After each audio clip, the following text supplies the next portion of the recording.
Hi, everyone. Went with the delayed gong approach here. Starting episode 31. Welcome back, everyone, to the Checked Out Retail Stories podcast, the only podcast, at least to my knowledge, where it's hosted by guys that are in the independent retail world that have went from cleaning meat rooms to negotiating with corporations and every job in between.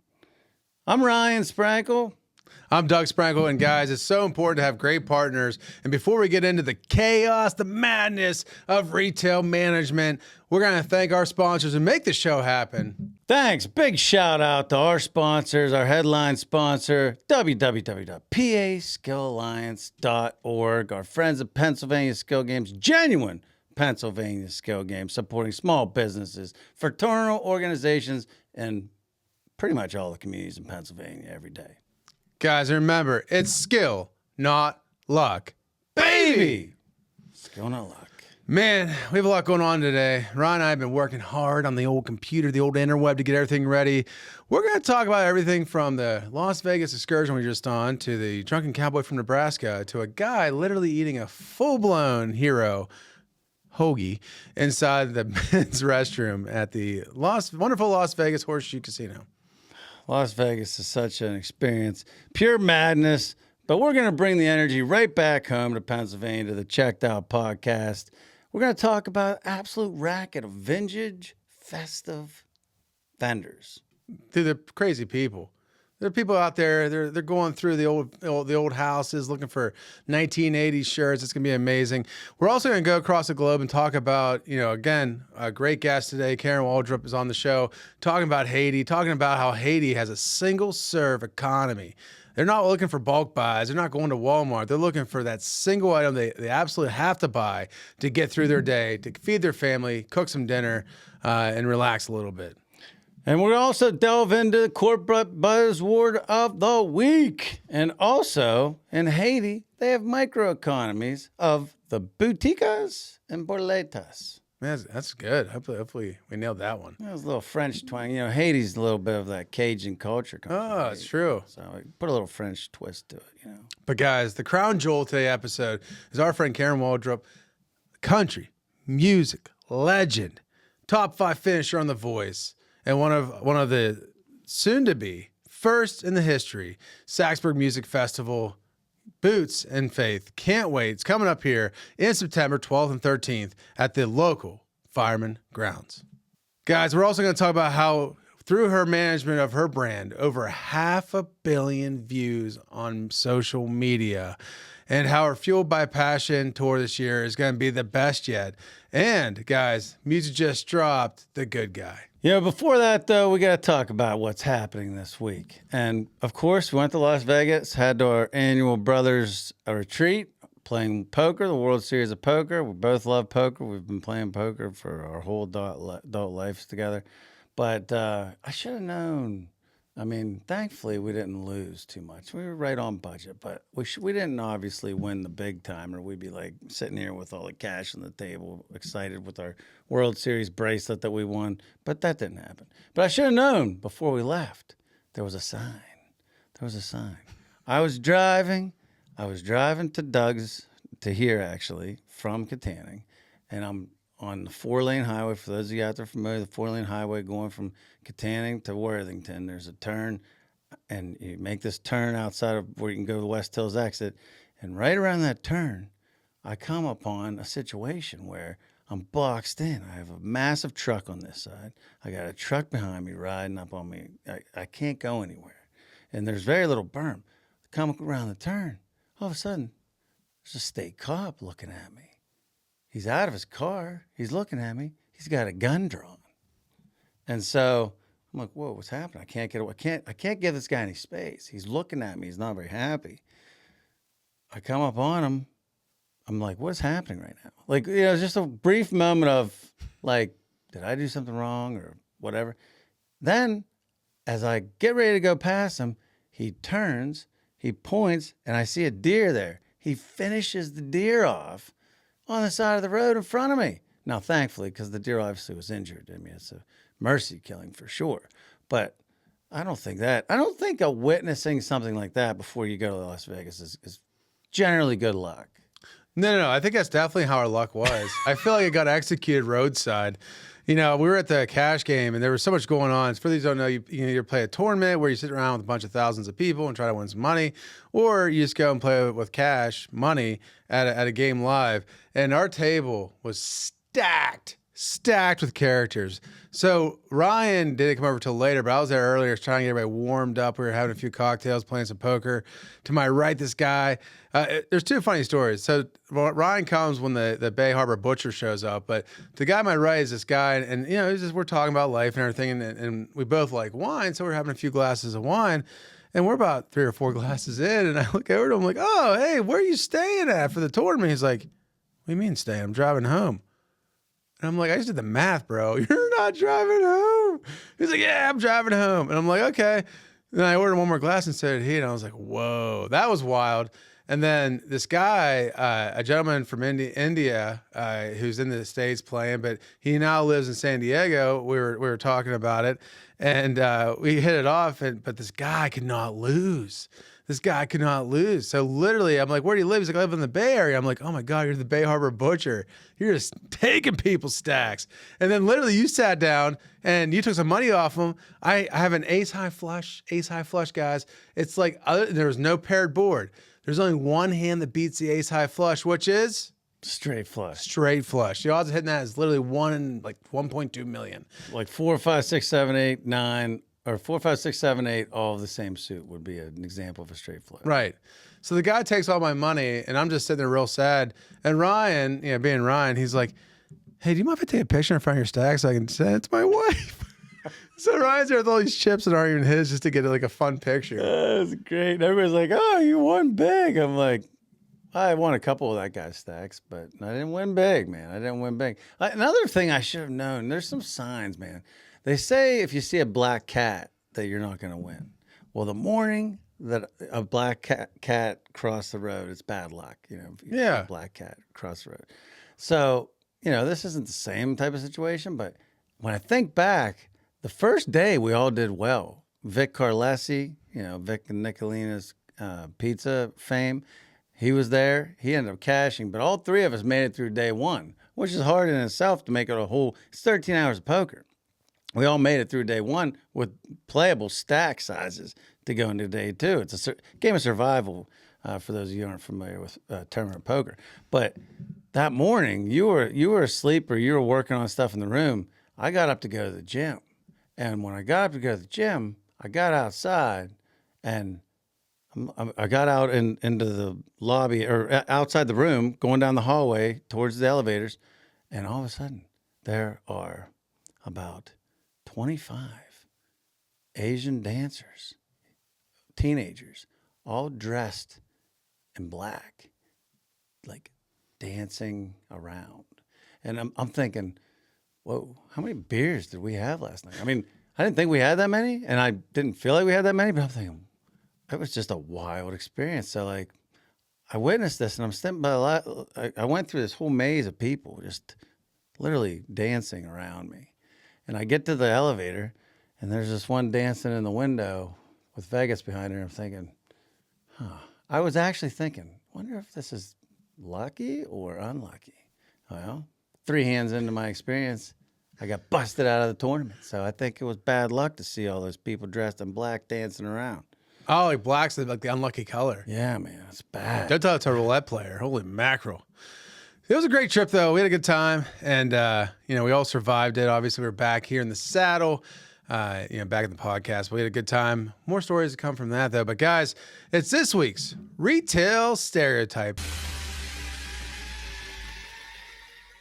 The vintage vendor at the festival. We've all seen it. We've all been there. You go by this tent, it looks like an Instagram, perfectly manicured booth, and you see all this like nostalgia shirts that are not the repeats or the reprints. It's the original shirts.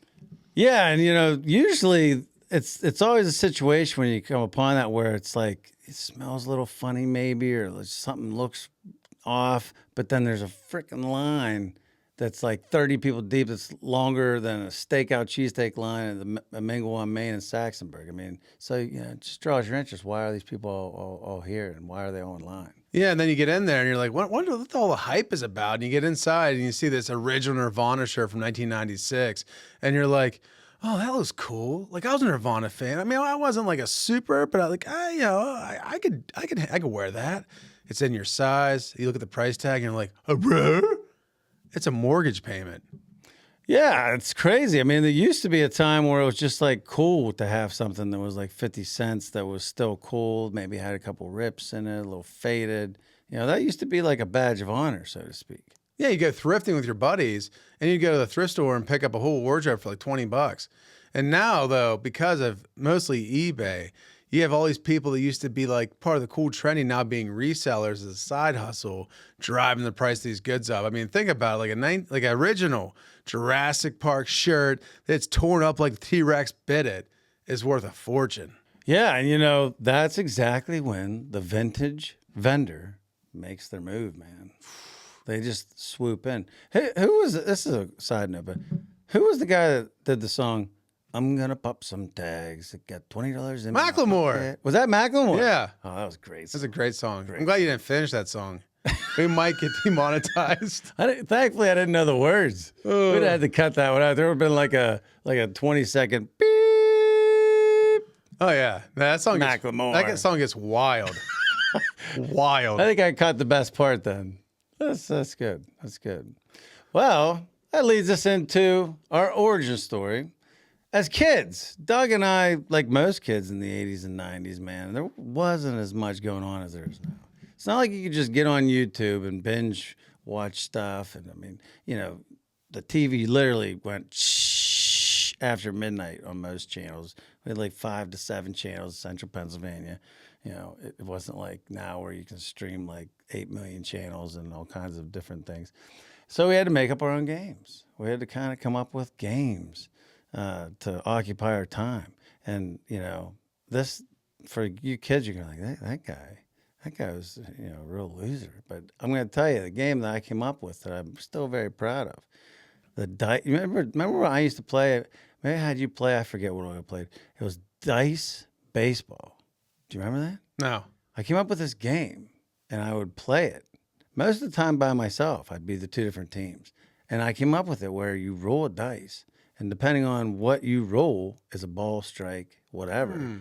Once you get a hit, if you get a hit, then you roll again to decide what the hit is. You move the runners, and you go 9 innings, and everybody wins. Obviously, this is before we had gaming systems. That sounds like a Cowshy bet. But I was thinking about that. For some reason, I was going down the road, and I was thinking like about being a kid, and I remember that game and the dice. And I think I just liked rolling the dice, but it's funny. It was a different time. Did you have we both played Legos and stuff like that, but I mean, did you have like games that you would just kind of like invent, or did you just go? Because we were 6 years apart. We were in our worlds for a long time. We were in our worlds. I mean, how'd you pass the time? Well, it's the same thing. I think that back then you had to create these opportunities for enjoyment or activities because it was a limited amount of stuff. We didn't have a lot of money, so it was a limited amount of stuff. But then you also had a limited amount of friends and then their levels of whatever. I mean, literally, I remember just like having like fires and melting stuff, or like I'd go upstairs when we had the house above the swimming pool that was like above ground. I would throw my army men out with parachutes made out of not sprinkle bags, but like shopping bags, watch them parachute down and like stuff like that. You just have to recreate activities because there wasn't all this instant gratification with like YouTube and stuff. And so, yeah, I mean, you had to make things happen for entertainment because if not, you're literally going to be standing there like this. Yeah. It'd been horrible. I remember you were really young, but Sharon Wolf used to babysit us. And I remember she had, I don't know how, the guy worked for Pepsi. He must have been something for Pepsi because they had more cement at that place than I've seen anywhere. Or either that or he knew a cement guy. Or Wait. There was a lot of cement. Okay. They had cement. Think about it. This is 1985. This isn't some crazy, place that we lived with normal people, normal houses. And this dude, when I think back, he had a cement driveway that literally was probably, I'm not even joking, 250 yards long total. It went the whole way up to the top of the hill to his son's little house or trailer or whatever. But then it wrapped around. And then he had this like block wall along the garage. But it was perfect because Michael and I would go, we'd draw with chalk, strike zone, and we'd just fire balls and see how many strikes we get and throw what we thought was a curveball and stuff. But it's funny, it's a different time. You had to create your entertainment back then. I think it was good for curiosity. It made you really think and be curious. It also created a lot of boredom. Well, I probably got in trouble a lot. Yeah. Remember the tire up at not Landsberg? What was that? The Highlands. We lived in the Highlands. I do remember the tire. Remember the tire? Mm-hmm. Remember how there was the big steep hill, flat area, second steep hill, flat area with all the ants. Remember the ants? Mm-hmm. We had a big red ant mound and a big black ant. They always get in a fight. I'd watch the fights. And there'd be that. Then what's that road there that went by Juniata? There's the road that went backside of State College. Yeah. I forget what it was called. I know what you're talking about. That. You know what we were doing when Mom and Dad weren't paying attention? We'd take the tire to the top of the first hill, let it roll. It'd go jump over the fence, bounce over the fence because it was a tire. Fun. It'd get on the second hill and out into the road. Oh, wow. That was a wooden fence. Yeah. I remember that. It'd bounce over the wooden fence. Wow. Because it was a bigger tire. It was like a big truck tire. We'd just let it rip. I do remember the tire because I'd throw footballs at the tire and stuff too. But you think the ants were because of all the wood? Remember all the wood at that house? We were constantly burning wood. Well, there's a bunch of wood, but the ants, there's the black ants. Yeah. And they had their little house. They were by the road. The red ants were on the hillside. And every once in a while they'd get in these big battles and you'd see them carrying off each other's eggs. Yeah. It was wild. It's wild. Hey, there you go. Doug and I didn't have a lot going on before we were about 20. It was a pretty slow time. Oh, my God. The slow developers. So we're making up for it now, man. We're making up for it now. And now, we learn something new every week here at the Checked Out Podcast. The corporate word or phrase of the week is, what is the ask? So, you're there and, some person's spewing a bunch of information at you. And so, you catch about half of it. We've all been there. This person's just like, so you catch about half of it. So one way to kind of like deflect a little bit and act like you pay attention, whatever. So what's the ask? What is the ask? You say that to the person. And now maybe they went 25 minutes talking about whatever they're talking about, but now they gotta clear it up. Oh, well, we need you to travel to, Denver, and make that presentation. Now you might not know what the presentation is, but you can figure that out later, but at least now you know you're going to Denver. At least now you know the ask. You cut through the BS, so to speak. Like the old saying, like, is the juice worth the squeeze? I feel like you should just call it the squeeze. It's literally the squeeze. And it's crazy. All these corporate guys, the linguists call it nouning. It's where you take a verb, an action, and make it a noun. It's crazy. But this one is actually wild. It wasn't started by a CEO. It actually started because of history. If you go back to 1990s and 2000s, it turned to fundraising. But before that, it was about the stock market and the bid and the ask. The ask is actually the final, like, what is the ask, for the product, or for this case, the stock. But then, with fundraising being a big deal in the early 1990s and 2000s, it became, okay, guys, that sounds great. You're gonna solve all these problems. You're gonna fix the roads.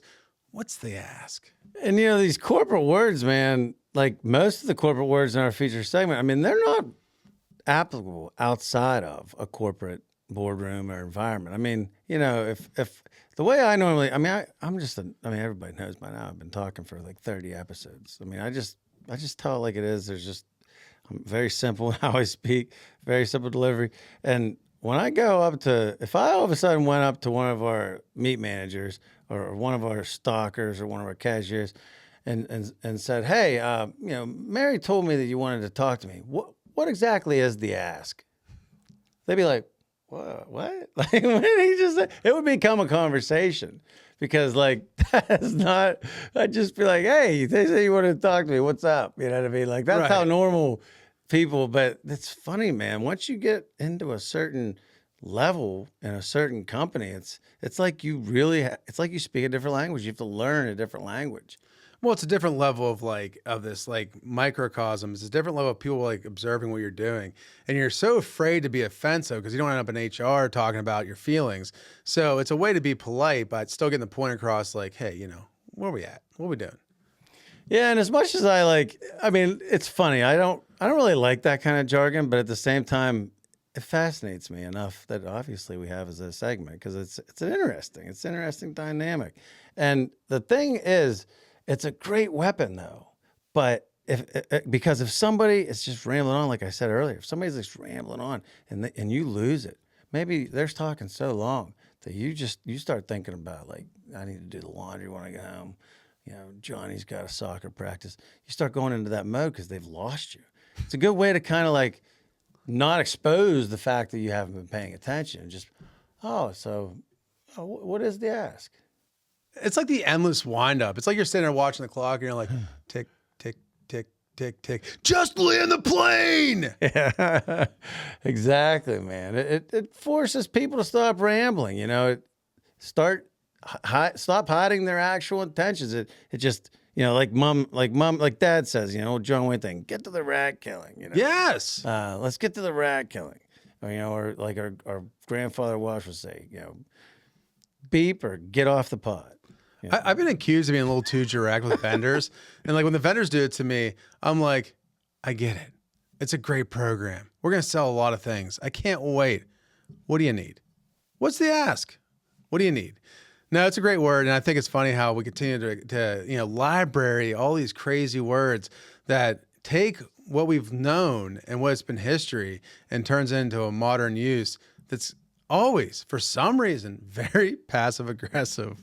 Always. It always can be used that way. All corporate lingo goes back to the passive aggressive tendencies of most people. But hey, one person that has no passive aggressive tendencies, that's just an amazing person, along with being a great big time country music star in Nashville. Karen Waldrup is up next. Very excited to talk to Karen. Remember the thrill of your first childhood game, maybe tic-tac-toe? Genuine Pennsylvania Skill Games captures that excitement, offering easy-to-play, win-every-time experiences at your favorite local spots. Imagine a game where a little skill consistently turns credits into cash prizes, a game you can enjoy with others and even help them win. No need to just imagine. Genuine Pennsylvania Skill Games, championed by the PA Skill Alliance, are real. Go to paskillalliance.org for more information.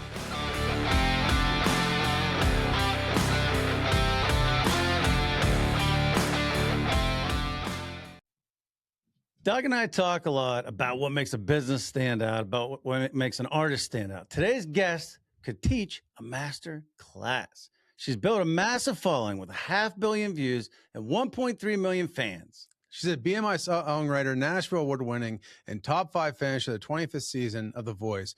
You've seen her on the Rolling Stones, the People magazine, and all over CMT. Her music is crazy impressive. Justified climbed the Billboard charts. Her latest, Kendall County Road, is a powerhouse record. Plus, she holds the Taste of Country record with 21 weeks at #1 for Blue Cowboy Boots. With us today is Karen Waldrup, everyone. Woo! Hi, Karen. Thanks for being with us. I'm so happy to be here. Yes. Awesome. Well, thank you so much for having me. It's me and my wild new dog here who was a stray. Her name's Rika, and you'll be seeing her in the background. She loves the press interviews, so you'll hear her. I love that story. That's how I have 2 dogs, and literally somebody left them in a basket at the doorstep of one of our stores. And that's how we have Amiga and Diego. Oh, Amiga, how sweet. And mine's Rika because I was in Puerto Rico, and she's a girl, so I named her Puerto Rica. Oh, that's fun. So how funny. We have that in common. That's really cool. Yeah, it's great. I mean, there's so many animals out there that need saved. My thing is, don't go out and buy some crazy fancy animal. I mean, there's so many that need a home. So that's cool. Yep. That's a cool thing in common. And there's a reason somebody dumped her because she loves to run off. She's keeping me fit running after. I had to put an Apple dog tag on her. I literally track her on my phone. Oh, yeah. Yeah, we call her an escape artist. Yeah, she is. But she's a good one. Here she is right here. Say hi. Let's see her. Oh, looks like high energy. She genuinely loves when I'm doing press interviews right here. She thinks she's being interviewed, so she loves it. Well, people love to see animals. I mean, it's funny. I think sometimes I'd be better off when we do lives. I'd be better off just putting my dog up there and not saying anything, letting them watch whatever my dog's doing. Absolutely, yes. So Karen, we're excited to have you on the show today. Thank you so much for joining us. Talking a little bit about your childhood. You grew up in Louisiana. Yep, grew up in South Louisiana, from Mandeville, Louisiana, and it's about 30 minutes north of New Orleans. And it was just a great place to grow up. It was kind of the best of both worlds. It was like safe and good schools, but then close enough where we could ride down and still go to Mardi Gras and still enjoy the French Quarter on a Sunday. And so I'm really thankful and I'm proud of my Louisiana roots. I have been honored to be partnering with a lot of Louisiana organizations, and now I'm about to go down in August and do a tourism event that they're doing. So hopefully I'll even get more involved in representing the state. And so I'm proud to be from Louisiana, and I'm proud of the support that I've gotten from Louisiana. It's funny that Louisiana, we're from Pennsylvania, so we really haven't been, out. We've been in the South a little bit, but never that far over. You gotta Texas, go. we're going to. It's actually on our bucket list. I used to sell cowboy boots. I'm a big cowboy boot guy. Lucchese Classics I used to sell in Okay, Virginia. yeah. So I had a client in Louisiana, Lake Pontchartrain, Yeah. and he wore a size 14 triple E. Wow. That's awesome. Yeah, you're gonna have to go. It's got to be your next stop. I will say, I always tell people, Mardi Gras is fun, but don't only do New Orleans at Mardi Gras. Give New Orleans a normal shot, because Mardi Gras is wild and insane and crazy and all the above. And New Orleans has a lot more than just that. But do both. Go twice. Well, you know what? If Penn State ever, makes it into a serious game in the Silver Dome, that's my goal. My goal has been, okay, at some point, this is when I was like 15. At some point when Penn State goes there, I'm just going to go for the weekend and have a great time. Unfortunately, our boys haven't quite lived up to the hype, so still Uh-oh. waiting. Uh-oh. So you live in Nashville now, and again, it's crazy. Doug and I, we've been all up and down the East Coast and in the South. But we've never been to Nashville yet, which is insane because we're both country music fans. And we're Wow. both big like whiskey fans, and so I mean, I can't believe we haven't been there. But like, Well, you got the right girl on this interview today. I'm going to sell you on both Nashville and South Louisiana. Those are my favorite places. I love Nashville. It's a very creative place. Everybody is very supportive of one another in the business. I always say it's really refreshing to live in a creative city where everyone really genuinely does support each other. Truly.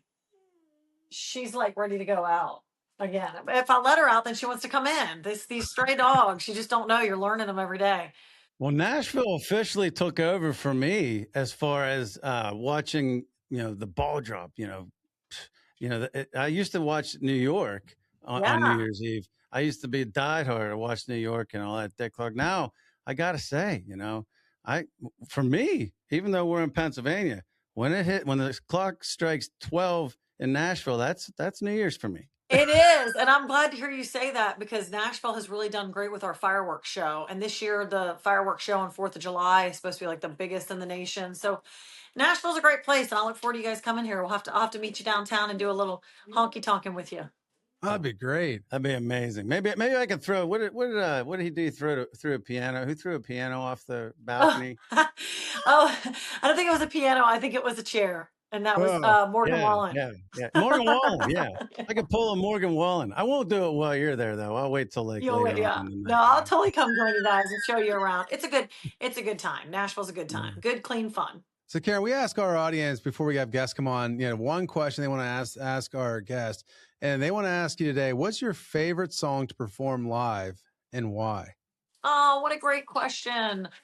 I'll say that that would be change. That's going to change depending on the day.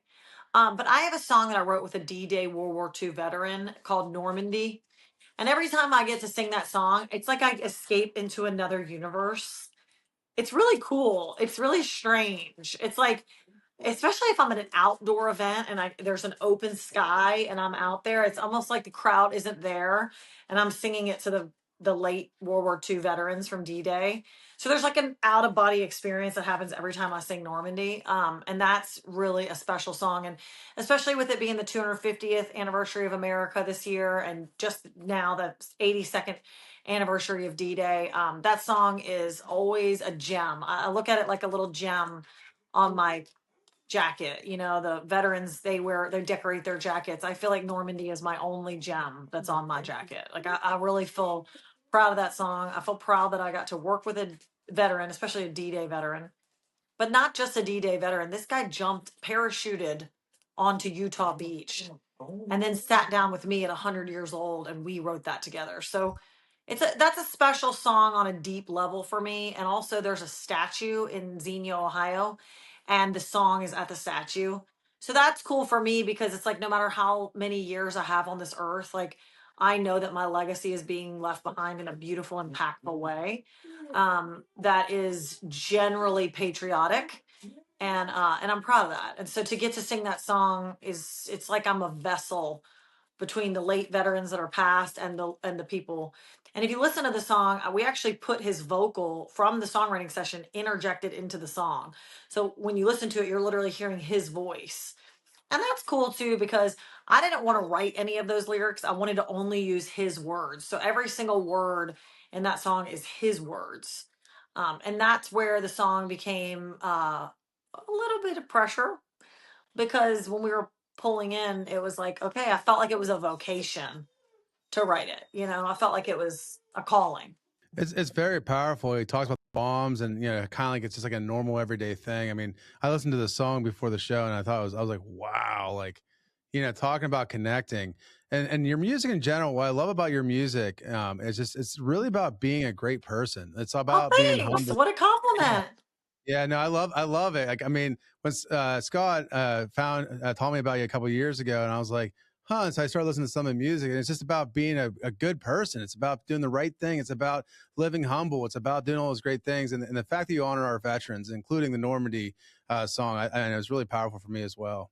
Well, that's such a good thing, and I appreciate you for saying that, because I've never really looked at it that way. But you're right. My catalog has that in common. It's about being a good person. It's about treating people right. It's about, you know, I do a lot of things wrong. I'm a human like everybody else, but I think the one thing I do right is that I'm genuinely I'm good people. You know, I try to do the right thing. You know, I try to tell the truth. I try to be kind. I try to, you know, uplift my co-artists in town. I try to make a difference in the world. I try to be kind, all that. So thank you for that. 100%. Well, you made, I can tell you, you reached me. You made a difference in me, because sometimes he does. Literally, for any dude that is in a relationship or marriage, you just have to listen to that song about, you know, once a month and go through the checklist. Yes. I mean, you know, and I like that. You know, you don't have to do it all the time, but he does sometimes. Yes. You know, so like I think that's so cool. I was like, literally, I was like, oh yeah, okay, all right. I didn't know where you were going at first with that song, actually, where it was going to lead. I know, it's a nice little twist, huh, on the I'm bridge. thinking this dude's getting roasted right now. This dude's getting roasted.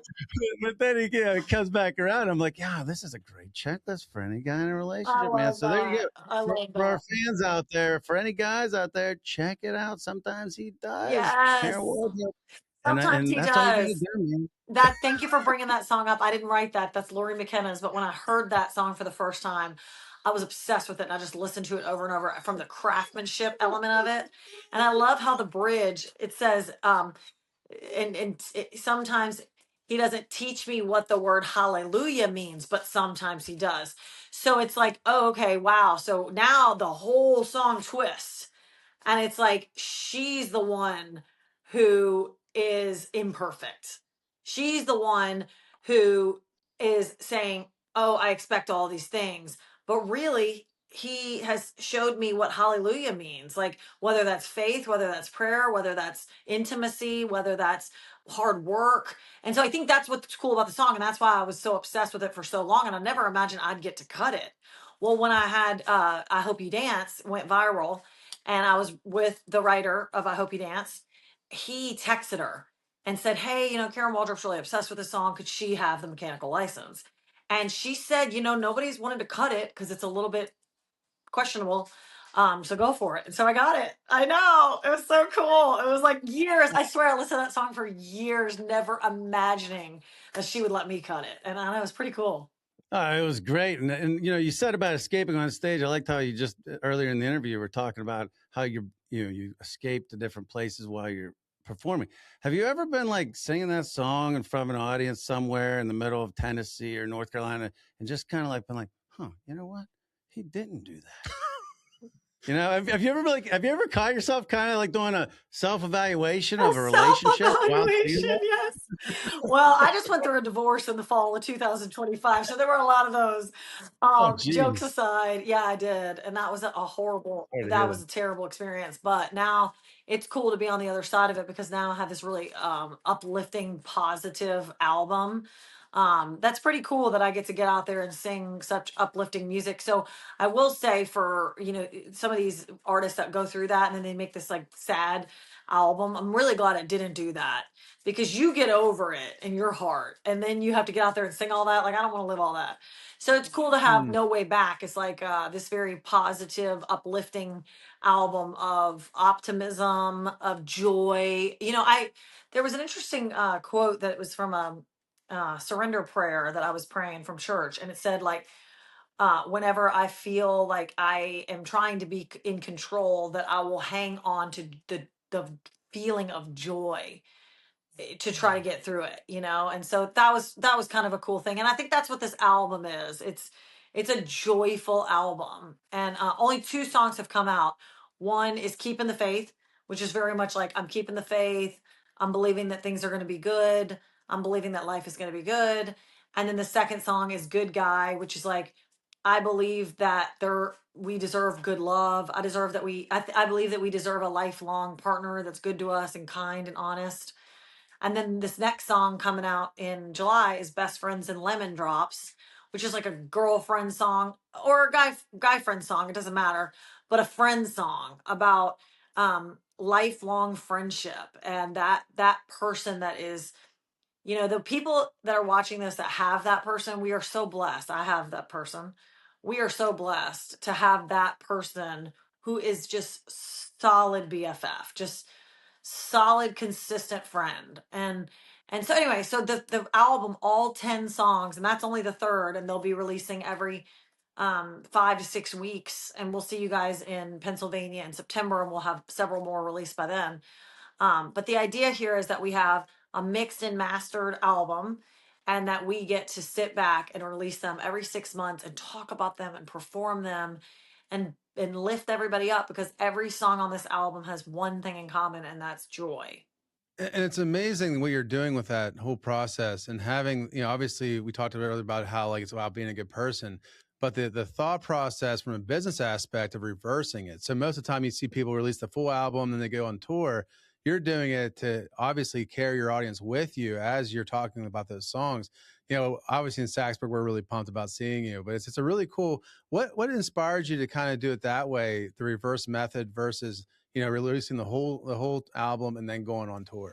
Thank you. The great question. I think two things. One, it's kind of the trend. It's kind of the trend right now to release singles one at a time because of the nature of streaming. If you drop a record, people are playlisting these days. They're, and I do it. I'm sure y'all do it. I ask Alexa, hey, Alexa, play a good acoustic morning mix, and I'm making my coffee. Hey, Alexa, play, jazz nighttime jams. Hey, Alexa, play sleep music, whatever, right? So you're getting playlists.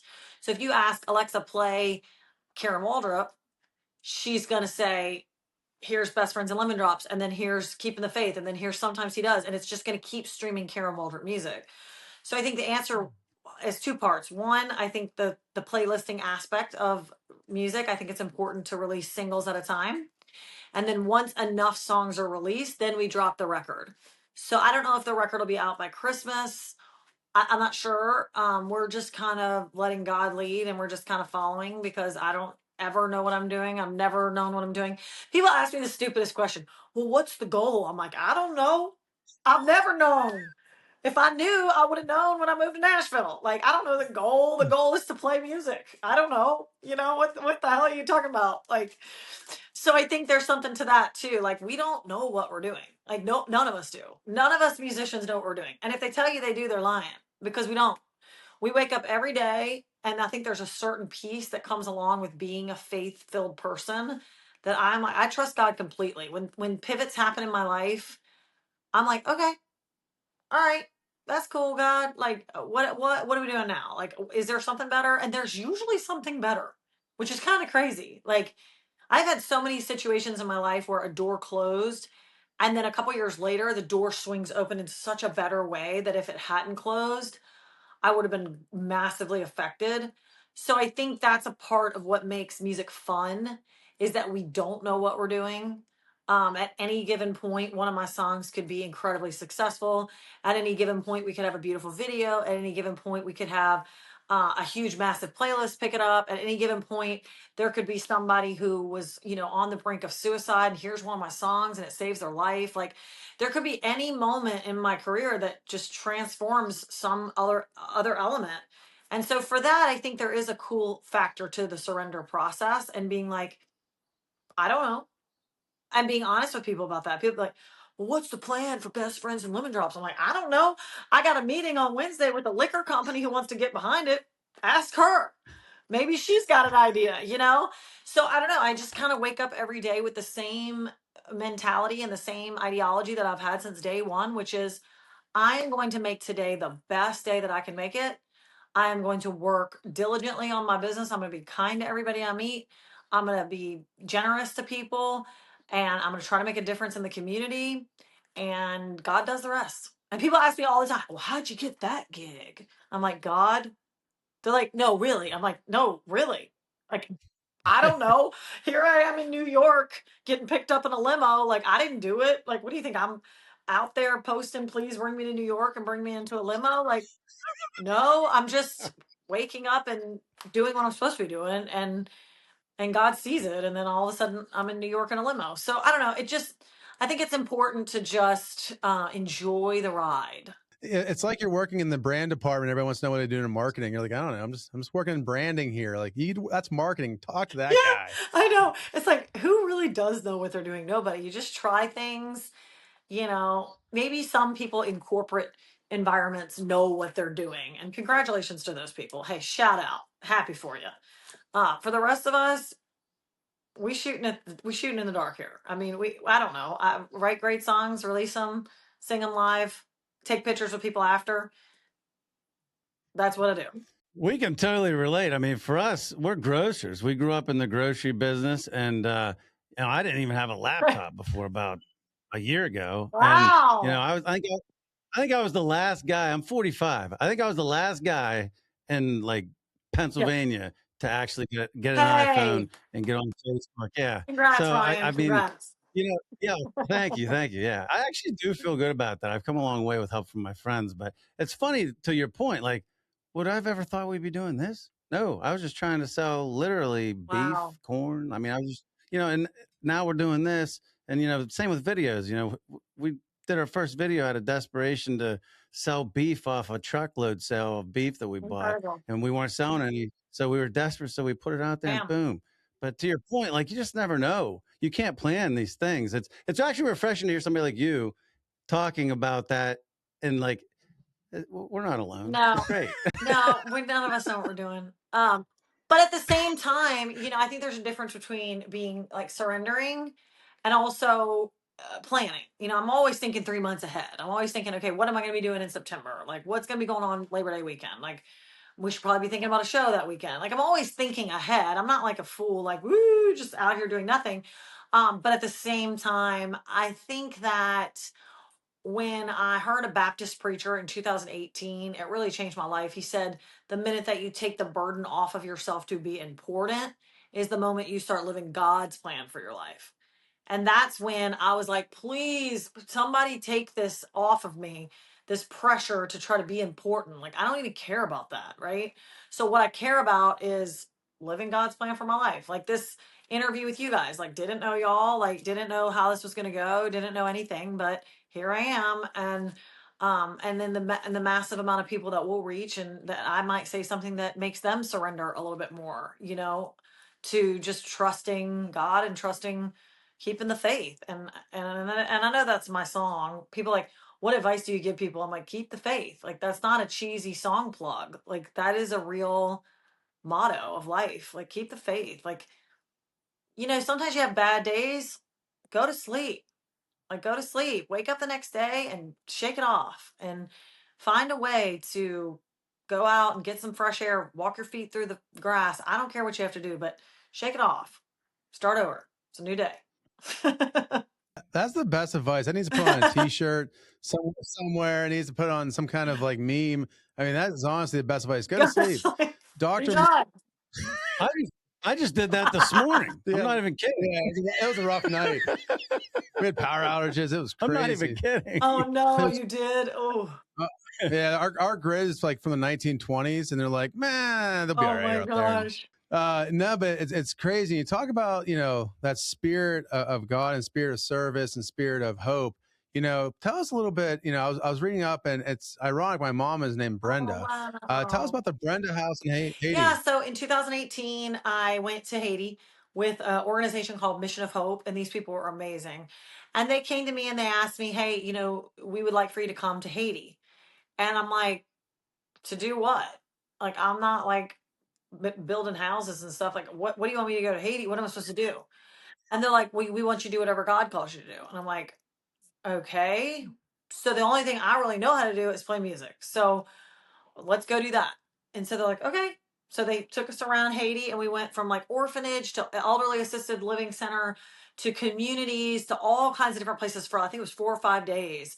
And they just filmed us. And so we made this video, and the video kind of showed the kids and the impact of music and the song.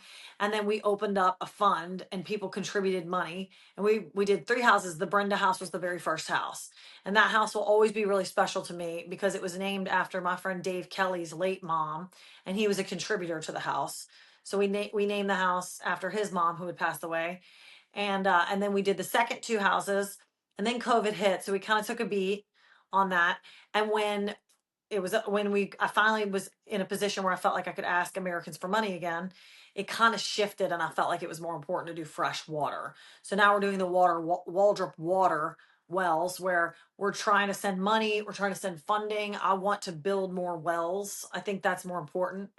The houses were great, and in effect, there's no telling how many people are living in each house. I mean, you probably got 10 people living in each house. It's probably those 3 houses probably housing 30 people. I mean, these are small $6,000 houses. It's not like they're beautiful home. I mean, they're in our American lifestyle. These are small, 4 walls and a roof, but with a lock on the door. And that is what called me to think about being a woman with children in a tent with no lock. Like, that is for me. I mean, I got this, my house is locked down like Fort Knox. I got an alarm system, I got deadbolts, I got hotel keys, I got a gun by my bed. Like, I'm safe, like I'm like safe. Like, and to think about them having 3 kids in a blue tarp tent, and some guy comes in, like, what are you gonna do? And so that's something that saddens me about the Haitian women, is that they're in such vulnerable situations, living in these blue tarps that were donated in 2010. A lot of them have holes in them. They don't have any security. So that's very disheartening. And so that's where my passion for building the houses came. Well, then it kind of went to the next level when it was like, okay, now you got a bigger problem. People are thirsty. They don't have water. They don't have fresh water. And so if I can send funding for wells or even fresh water, that begins to make an impact on thousands of people, because these people are walking 3 miles to pump water. And it's not sexy, it's not glamorous, it's like a pump. It's not cute, it's not, there's nothing to really see, it's just a pump. But it's also more impactful, and these women are walking 3 miles with big huge gallons on their back to get this fresh water. So that's where our focus has shifted, and I think it'll probably stay in that focus until for the foreseen future, because I just don't know when the water issue is going to be resolved. But Haiti has so many problems. I am a partner for Haiti for life. I'm with Haiti. I have a heart for Haiti, and that is my philanthropy. We're Waldrup worldwide, so we are not just about America, but we're about, like, we have fans all over the world. So for me, having an international charity was crucial. I didn't want to be the American Heart Association or St. Jude or something that was American. I wanted it to be something that was international, because then my Scottish fans or South American fans, or everybody could feel part of it. And so Haiti was a perfect fit. and it found me, and I have a heart for Haiti. It's a great program, and it's amazing. Ron, I actually, when we write the script for the show, we talk about the place where the person has involvement in, and we learned a lot about Haiti through their retail practices, including it's not about buying a pack of cigarettes. It's one cigarette because that's all they can afford. It's not about buying a whole thing of cooking oil because all you can afford is a cup. I mean, it's a very unique retail system in the world where it's not about bulk buying and saving. It's about what you can afford at the time and single use. Yeah. And thanks again for putting things in perspective, because you know what, we have power issues in Pennsylvania, and I know I get frustrated when I have to go down and hit the breaker to turn our well pump back on. So like when you think about, where are how big Right. are our problems Totally. really? And I'll tell you a little story. When I got back from Haiti, I was walking through the Miami airport and I heard this girl on the phone. I'll never forget it as long as I live. And I had just gotten through like culture shock. Like my whole life changed when I went to Haiti. Like everything shifted. I just became this more sensitive, deeper, more aware human being than I ever was before seeing poverty like that. And I'd never seen anything like that. And when I came back, I was at the Miami airport. And I was walking through the airport, and there was this woman, and she was just dripping materialism. I mean, it was like $500 glasses, a $2,000 bag on her hip, designer shoes, designer everything. She looked like she had, hair extensions and all the facial work and all this, and she was just dripping somebody who had a lot of money. And she was on the phone with, I guess maybe it was her husband or her boyfriend, I don't know, but she was just very unhappy, and she was screaming at him, and she was using profanities, and she was yelling at him. And I looked at her and I thought, oh my God, you have all of that, and you are nowhere close to as happy as these women are in Haiti that have faith in God, who are taking care of their kids, who are grateful for the fresh water that they have. You are not as happy as they are. That to me is proved money doesn't buy happiness. Because if you had any clue what I just saw, you'd be giving that bag up and selling it to send money down there. Because if you had any idea, you would not be yelling at whoever's on the phone with you about whatever issue you're having with your credit card balance. Like that lady, I never spoke to her.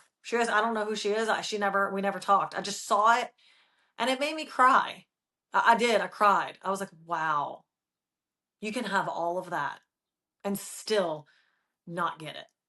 She needs to find your music. She That way needs? she can be a better Yeah. person. She used to send it to all her rich friends. check Maybe one of them will take me on a yacht. Yeah, there we go. Do some skiing, some light skiing. Totally. Maybe they'll have some nice French rosé. Hey, there we go. That's Let's break out the caviar. The good stuff, not that junk red stuff with the Imperial. Woo! It's a crazy time, and people in America don't realize how much wealth we have as a nation and how much things are just so convenient.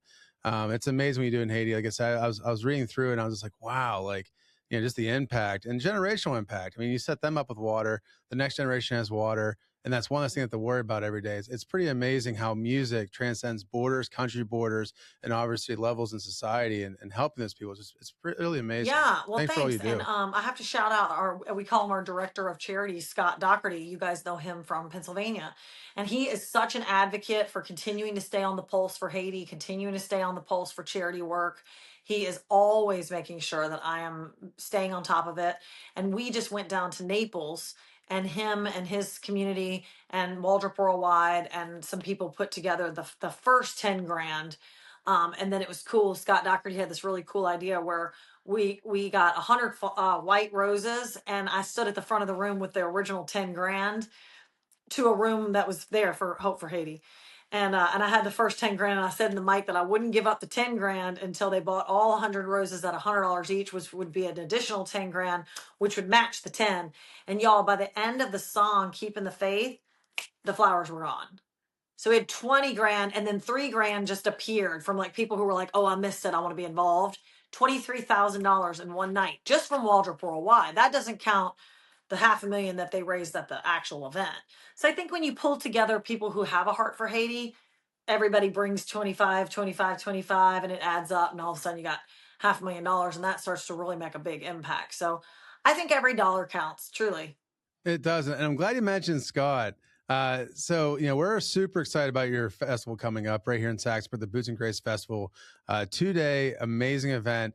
How did you and was Scott the initiator there, and how'd you meet Scott, or was he more that's like, hey, we have some music plays? Yeah, I mean, so how'd that Scott, all I call him start? Spurs, and his name is Scott Doherty, but I call him Spurs because I met him at a rooftop event for, you guys know Gary Burke the third. He's a singer.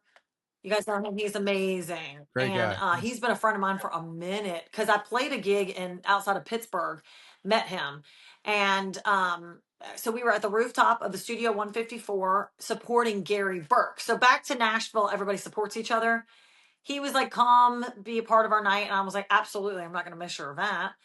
And he's like, well, if you're going to be there, you might as well jump up and sing a couple songs with me. So I was like, okay, I'll sing a couple songs with you. So next thing, one thing leads to the next. Now I'm jamming 10 songs because that's how music goes. We just keep jamming. And Scott Doherty was there, and it was his event. And he had Spurs on that night. Of course he did. So everywhere he walked, he was jingling, and it was Yeah. hilarious. And we were like, oh my God, this guy's a trip.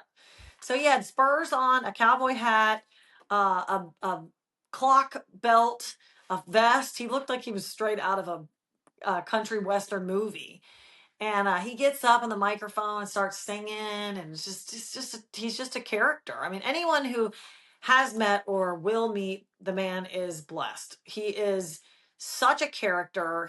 I've got pictures of him all over my refrigerator. I look like I'm obsessed with him because he sends me pictures of him dressed as Santa Claus and dressed as, in a kilt. And there's no telling what this guy's going to do. So I hang the pictures on my fridge because it makes me laugh when I look at him, because he's a reminder that you can be successful and still have fun. You don't have to lose your fun in life just because you're a business owner. And he's got CID Steel Company out of Pennsylvania. So anyway, so I meet him and we're on the rooftop, and I start complimenting his Spurs, and I make a joke and say, hey, where'd you get those? I'd love to take a photo shoot sometime with some Spurs on. I think that would be funny.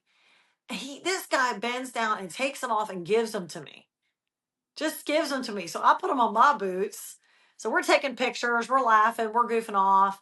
I had some red boots on that night, and ironically, because we were working on Blue Cowboy Boots song.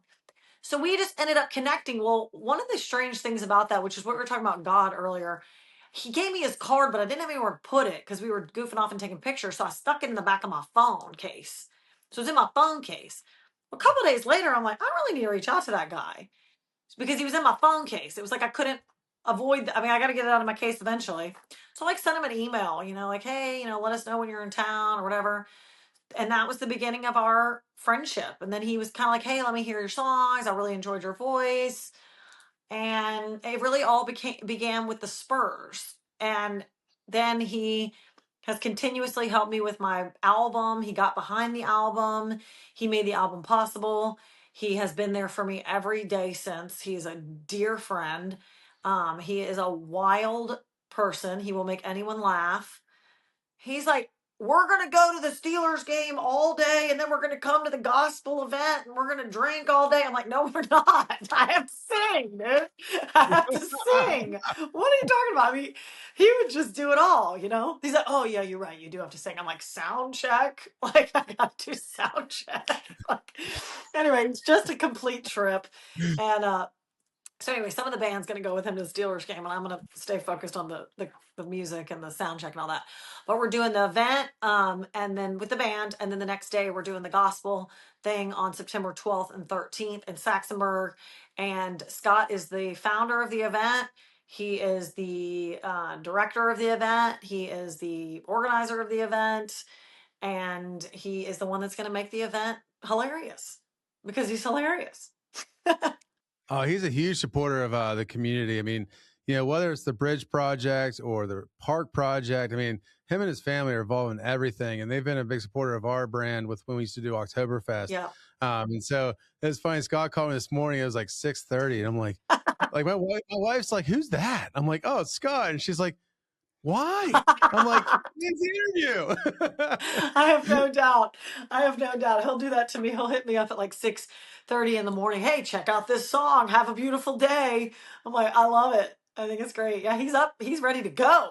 I hope I have that kind of energy when I get close to his age. I hope and pray I have that kind of man's energy because It's like he's like 15 and just flying around. I know he is. I know I've never seen anybody at his age have that much zest for life. He is ready to go. He is ready to make a difference. He is ready to make a difference in the community. He's ready to make a difference in Pennsylvania. He's ready to make a difference in country music. He works with both me and Gary Burke III. Gary Burke III and I are both incredibly blessed to know him, to work with him. He's a great dude. So anyway, when you go to the Saxonburg Music Festival, get ready for whatever Scott Doherty's wearing because it ain't going to be normal. It's going to be some wild.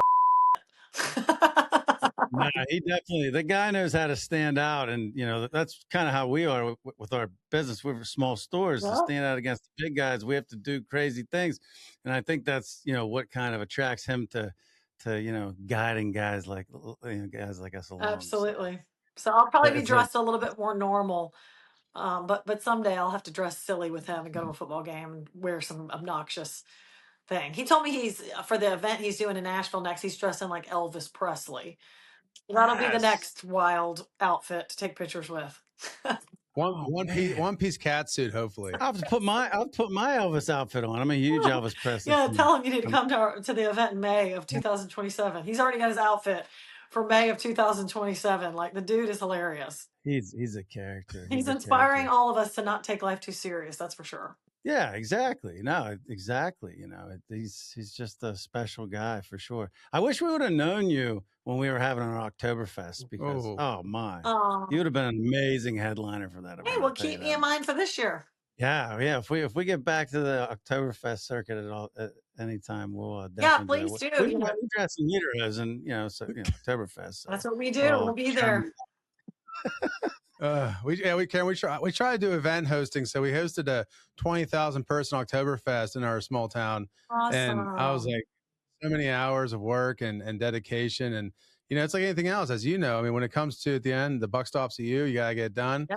And you know, my wife was complaining that I wasn't home as much, so now we do the podcast, which replaced that. Right. Yeah. Then I'll just be doing the podcast more. Yeah, literally on my basement right now. So it's our basement studio. Perfect. We were getting made fun of saying that our studio wasn't looked like literally we were shooting in our parents' basement. Yeah. Love it. So we built a studio in the basement. I love it. Yeah, we moved up. We're out of the parents' basement. We're in our own. You're in your own basements. So. There you go. There you go. Well, hey, you know, I might be good at singing, but I'm also good at drinking beer. So let me know about October. Hey, boom. Das ist gut. I think sometimes my wife underappreciates my my skills. Beer drinking skills. She's pretty tolerant, though.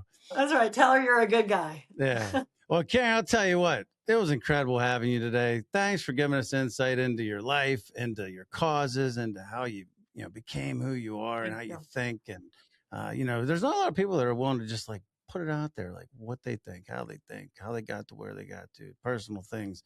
You know, a lot of people don't like to go into that. So appreciate that. It's going to help a lot of people out there. They're like, you know, man, I'm struggling, but they haven't made and they aren't feeling these. It's pretty cool that you were able to bring that perspective. I appreciate that. Thank you. All of us have our good days and bad days, and today's a great day talking to you guys. So thank you. Thank you so much. And I'm super excited about this year's tour, the Fueled by Passion tour, and the Boots and Grace Festival right here in Saxburg on the 12th and 13th of September. Make sure you go grab your tickets and check out Good Guy, because it's just coming out, I believe, while we're shooting today, but it'll be out by the time this comes out. I can't wait to listen to that. And obviously, one of my favorite records you have is the Kendall Country Road as well. So thanks again for joining us today on the Checked Out Podcast. Thank y'all so much. See you in Pennsylvania. Bye. PA Skill players seek genuine PA Skill games. How can you tell the real from the imitation? The PA Skill Alliance offers a 4-step identification process to help you find genuine PA Skill games. 1. Check for logos. Does the machine display official Pennsylvania Skill Game logos? 2. Look for Powered by Pace-O-Matic. Is it Powered by Pace-O-Matic visible on the game's case? 3. Assess business reputation. Is the game a reputable business? Genuine PA Skill games were not intended to be standalone businesses. 4. Examine game style. Is it a tic-tac-toe style game that offers the option to win every time? Help combat fraudulent skill games by exclusively playing genuine PA Skill Alliance supported games. Discover more at paskillalliance.org.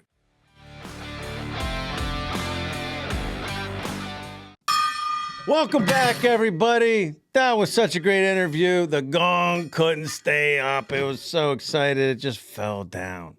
But Karen Waldrup was amazing. You know what else is amazing, though? One of my favorite segments. Boom! Retail stories from around the world with Doug. Guys, it's we're going to Haiti in honor of Karen and talking about Haiti and their retail environment. We're talking about the boutiques and the borletas. Now, we could be wrong in pronunciation. We are. Please correct us. Let us know in the comments. But Ryan, we're heading down from the normal retail stores and the hustle and bustle of big boxes, and we're talking about the microeconomy of Haiti. With basically, there's no like grids, there's no like banks, there's no bulk buying. It's literally street vendor culture. As much as pure hustle sounds amazing, like how do neighborhoods function? Well, there's the boutiques and the single serve economy. Imagine this neon colored shacks and different things painted. Where you don't buy a pack of cigarettes, you buy one cigarette. You don't buy a box of bowling, you buy just enough, which is one cube for that night's meal. It's a single serve economy. It's funny. It's totally different. We're trying to sell value packs. We're trying to upsell the customer, and in turn, they get to save more. It's hard to imagine like breaking it down literally into singles, having to break it down into singles and working hard just to sell a single of an item. Think about that. Yeah, instead of a bottle of vinegar or of olive oil, you're selling one baggie just enough for that night's meal. And they're using an invisible currency that's called the Haitian dollar. Wait, invisible like crypto invisible? No. This concept is from the 1900s.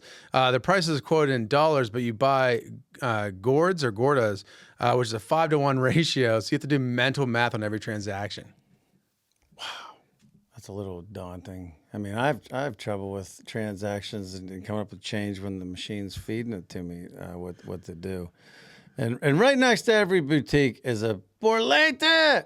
We're probably saying that wrong. It's probably Borlette. Probably Borlette. Yeah, Borlette. Private lottery shop that doubles as a neighborhood bank. Since most people don't have accounts, they save their spare change by playing numbers. I don't know, man. Mixing that with a bank, That's kind of crazy. dangerous territory. But if you win on the big little fortune wheel, you get to go over and buy enough food for the week. No corporate backing, no internet, just resilient neighbor-to-neighbor commerce.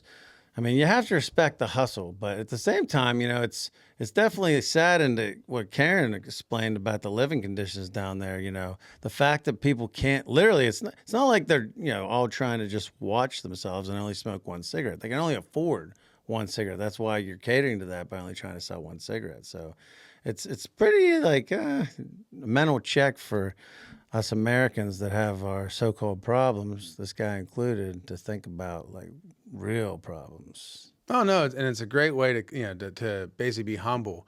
Again, you guys just need to go out there and listen to Waldrup's music. You can be a better person, and you'll feel better, and you'll stop chasing material things.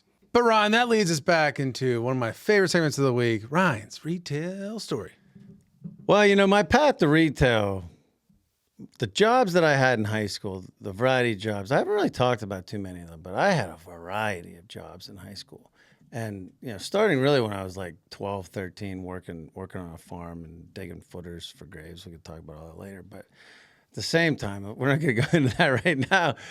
The job that really sticks out at this time of year, it's early summer. You're just getting off, kids are just getting off of school, graduating. They're off school on break. And between my sophomore and junior year of high school, I had a buddy, Fred Harris, whose dad, Earl, was in charge of all the regional ASA umpires for softball, men's and women's slow pitch softball. He probably did fast pitch too, but I don't think he trusts me enough to put me in that game. But I'll never forget. Like he's like, hey, we need some umpires. Now keep in mind, I'm 16, and I didn't play a lot of baseball, let alone watch softball at that point. So I remember thinking, but he told me minimum wage at the time was $4.25 an hour. My buddies were working at Burger King, sweating, just like working their tails off in this confined, area for $4.25 an hour. He's like, I said, I don't know, man. I'd seen the uniforms, If you haven't seen an ASA uniform from circa 1998, I don't know if it's changed. I mean, the shorts were Larry Birdish. I mean, it was like, it better not be a certain wind at a certain time, if you know what I'm talking about. And it was tight. They were tight. And then you wore this polo that was equally tight.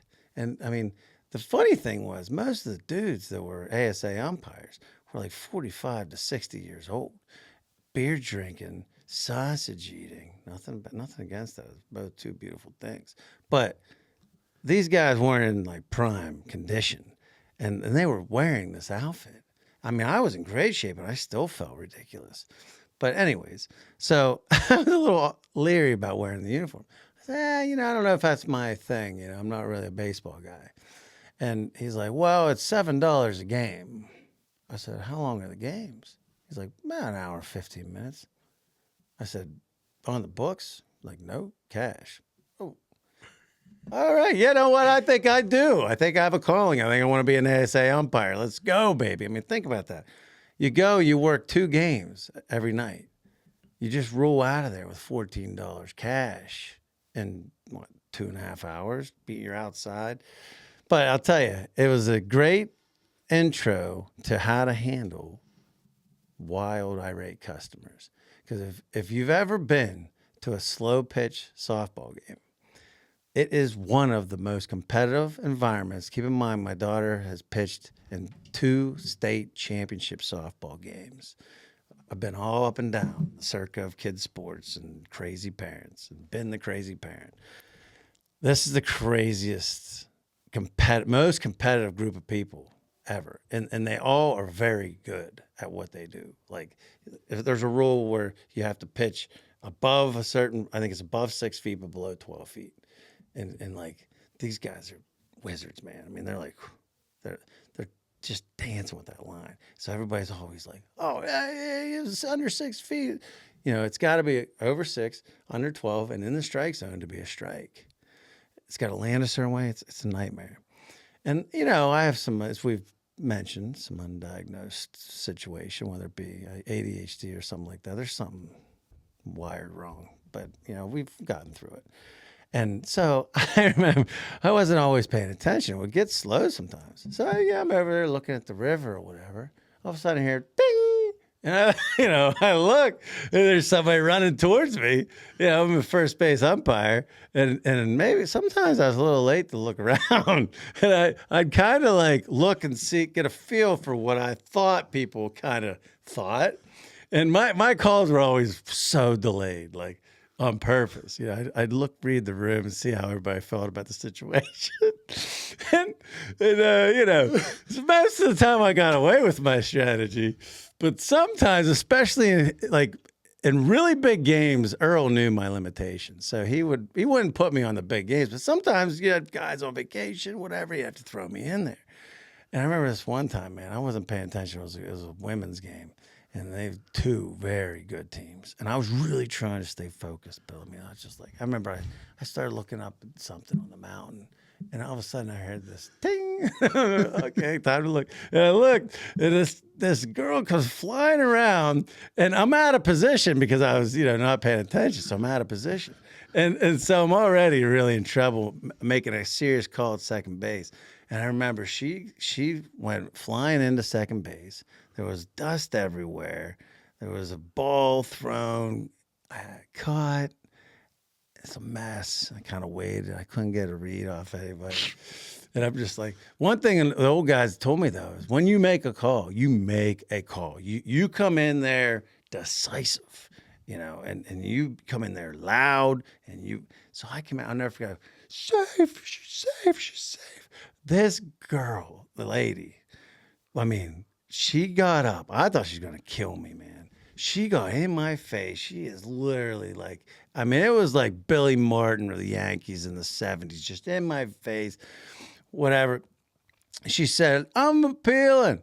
And the guy at home, I don't know if he was, he was a little out of it that night. I don't know if he went for power hour, beforehand to, Jimmy's Pub or what, but he was not quite on his game. He's like, no appeal. I don't like your attitude. You're out of here. Threw her out of the game. Well, here, then, he said, get in here. We meet for a meeting. And I'm like, oh, yeah. What is that? I said, did you see that? He said, yeah, I saw it. She was out. Or she was out. It was the lady that was making the play that was mad. It was the lady that was making the play. He's like, oh, yeah, she was out. I'm like, wait, why didn't you overrule it? He's like, I didn't like her attitude. I said, well, was it close? He said, no, wasn't close. Well, the crazy thing is, so this girl gets thrown out of the game. She's back there stewing. Her husband's stewing. Her I don't know, some kind of uncle. They're all stewing. After the game, like, they're waiting for me out in the parking lot. And I'm like, what is happening here? So the guy I'm with, I said, what do I do here? You know, they're like, they knew my car, you know. And you couldn't miss it. I mean, a Ford Probe, you know, half yellow, half blue, a little bit of splashes in between. And he's like, well, you just gotta confidently march to your car. I'm thinking it's easy for you to say. Like, the only thing I had going for me, I was pretty sure they didn't have a weapon, and I was in great shape. I was in phenomenal shape. I mean, so I could outran them, and they didn't have a weapon. So I confidently. And she's like, you know, we worked all year long, and you know, you just screwed us out of that game. They lost the game, and that was a key play in the game. She wasn't wrong. And I said, I'll never forget it. This is when it hit me naturally, but I've taken this with me all my life, and this is where the lesson comes in for you out there. I said, you know what? I said, I really apologize. I said, I know it doesn't help you win the game. I said, but I definitely missed that call. I said, I was out of position. I said, and, you know, I feel really bad about that, you know. Now, keep in mind, they're not playing for the Olympics, but they do work hard at this, and they cared about it. Thankfully, it wasn't like a league championship or anything. It mattered in standings, but it wasn't like the end of the world. But I remember, like, these people were, I thought they were, I mean, there was a chance that we could go, you know. And I remember, like, instantly, she just kind of, like, chilled. And everybody calmed down. And, you know, I said I was sorry. You know, I told her, I said, hey, in the future when I'm going to be a lot more diligent. I said, I'm just starting out. I said, you know, I just got to focus more. I was very honest with her. And it taught me a lesson that I've carried with me my whole life when dealing with, you know, enraged people, people that aren't happy about something in the store or something that I'm doing or family incident or something like that is, you know, you just have to be honest with people. This is a good thing out there. If you know you're wrong, at some point, you just got to own up, apologize, and move forward. And if you do that, most of the time, in my experiences, people are going to be able to, you're going to get through it. It's where you double down. If I'd have went to the party, like, get out of my way, McCall's call, you know, I'm the official. No. But it's funny, I came to be Nashville, but that story in that instance stuck with me throughout my whole career in retail, and I think it's helped serve me, you know. I'm glad you handled it way better than I did. I only umpired 2 games, and I got into almost a fisticuffs with one of the dads. It was a T-ball game, and his dad, and I made a really bad call, really bad call. And I'm the home plate guy and by myself because it was a T-ball game. So I'm the home plate guy, made a really bad call, and this guy's like started dropping bombs and stuff, and I'm like, I turned around and said, "Who said that?" And everybody got real quiet, but there's this drunk guy over there kind of swaying, and so then I get right back down to the plate. I knew he was going to say it again. So I was getting ready to call it, like, time to go. And I was like this. I turned around real quick and saw him say it again. Got up and I'm like, hey, what are we doing here? And I'm like, mind you, at this point, I'm like 12 years old, like 13 maybe. I wasn't very old. And he's like, that was a bad call. And I'm like, I know it was. And I'm like, keep it up. I'm going to make 10 more bad calls. You're going to have a real bad night. And everybody just started laughing. They started laughing. I was like, oh my God. So I did like one more game, and it was like $20. It's more modern. It was like $20. Back then, like, it was like $12 an inning, or not inning, but $12 like half the game. So it was like $24 or something the game. And I'm like, this ain't worth $50. This ain't worth $100. All the drunk dads come out and just start pounding you. I'm like, this is crazy. So literally, they knew if they mess with me and they called me out and made me feel like crap, I would call strike, no matter if it was a ball hitting somebody out in like left field. Well, that's the play, and I mean, let's check yourselves. You know, what was the expression? What's that expression? Who said check yourself before you wreck yourself? I don't know where it came from, but you know, it's always I think it was a girl, and I think it was like a Barbie thing. Yeah, check yourself before you wreck yourself. But like, you know, in that situation, like, let's read the room. In my situation, it was at least an adult league. They were very serious about it. There was cash prizes at the end of the year. Like, it was a serious thing without being too serious. You know, were they a little animated? Yeah. Did they have right to be? I don't know. But in your instance, we're talking about T-ball here. We're talking about T-ball. I mean, it's T-ball. It must have been about T-ball because they were throwing pitches. Like, kid pitch, even kid pitch. It was kid pitch. Be honest with you, I was that guy. I was the dad. I was into it. I didn't argue with umps though. I know better than that. You don't get anywhere arguing with an ump.